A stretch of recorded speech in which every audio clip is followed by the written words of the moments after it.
Extremely sorry to disappoint. అంటే ఇప్పుడు ఏదో ఉనికిపోతున్నాను, మంచం కింద కూర్చొని ఏడుస్తున్నాను అని అందరూ what ever the media speculating, వాళ్ళందరికీ చిన్న డిసప్పాయింట్మెంట్గా ఉండొచ్చు వీడియో. ఇక్కడ పాయింట్ ఏంటంటే, I just want explain the whole concept. ఇప్పుడు నేను ఆల్మోస్ట్ ఒక 1 year బ్యాక్ ఏదో ట్వీట్స్ పెట్టాను అనే ఎలిగేషన్. ఆ ట్వీట్స్ ఎవరో మనోభావాలు దెబ్బతిన్నాయి. ఇక్కడ విచిత్రం ఏంటంటే 1 year బ్యాక్ పెట్టిన ట్వీట్స్ 4 డిఫరెంట్ ప్లేసెస్లో 4 డిఫరెంట్ జ్యూరిస్డిక్షన్స్లో 4కి ఒకే 3-4 రోజుల వ్యవధిలో వాళ్ళ మనోభావాలు దెబ్బతిన్నాయి. వాళ్ళు ఆ పరంగా కంప్లైంట్ ఇవ్వడం, కేసులు పెట్టడం జరిగింది.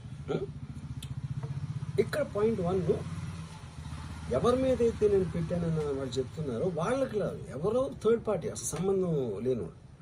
సో ఆ కాంటెక్స్ట్లో అసలు ఈ కేసు ఎలాగా, ఈ సెక్షన్స్ ఎలా వర్తిస్తాయి అనేది అప్పుడు ఆబ్వియస్గా నాకు వచ్చే అనుమానం కానీ, నాకు కానీ నా మనుషులు కానీ, ఇది ఒక పర్సిక్యూషన్ చేయటానికి ఒక పద్ధతి ప్రకారం ఉన్న ఎలోబుల్ లాస్ని వాడుతున్నారా, లేకపోతే ఇప్పుడు వరల్డ్ ఓవర్ ఒక ఫినామినా ఏం జరుగుతుందంటే పొలిటికల్ పార్టీస్ వాళ్ళు they are weaponising the systems of the police. అది అమెరికాలో జరుగుతుంది, యూరోప్లో జరుగుతుంది, ఇక్కడ కూడా జరుగుతుంది.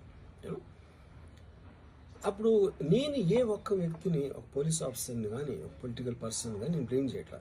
I think it happens in certain ఒక ఏమంటారు దాన్ని, ఒక వే.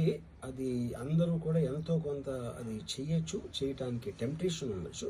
But eventually there is the law of the land which will take the final call. So అది that I completely agree, believe in that and I abide by that as a citizen.